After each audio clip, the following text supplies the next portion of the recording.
عهد الله مع الأئمة التزهد في الدنيا بعد أن شرطت عليهم الزهد في درجات هذه الدنيا الدنية وزخرفها وزبرجها، فشرطوا لك ذلك وعلمت منهم الوفاء فقربتهم. هذا عهد بينهم وبين الله في التزهد في الدنيا.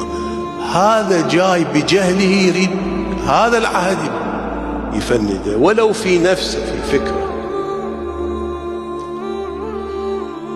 فالإمام اصفر لونه وقال له، لاحظوا العبارة شقد بها عمق بها دلالة، فقال يا حسين، هذا حسين المكاري، خبز الشعير وملح الجريش، ملح الخشن ملح الجريش، في حرم جدي رسول الله أحب إلي مما تراني فيه. ذول اللي يباعون بس بعيونهم وما يفتحون قلوبهم وعقولهم، هالشكل يأذون إمامهم. في كل زمان موجودين وماكو واحد يقدر يبرئ نفسه. أحيانا كلمات البعض، أحيانا مواقف البعض، أحيانا تصريحات البعض، أحيانا ملابس البعض. حتى الملابس إذا كانت على خلاف سيرة الأئمة توجع قلب الأئمة.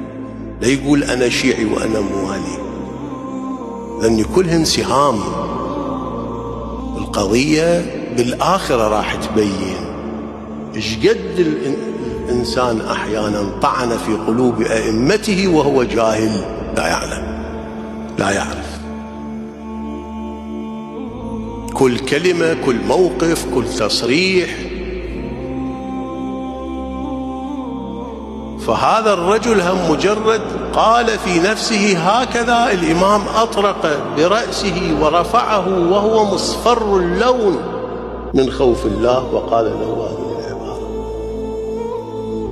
وفي نقش خاتمه، دول اللي كانوا يتصورون أن الإمام لما دخلت السلطة في بلاطها هو راح ينسى الدنيا وينسى الزهد وينسى، معصوم كله عند هذا الشيء لا قيمة له.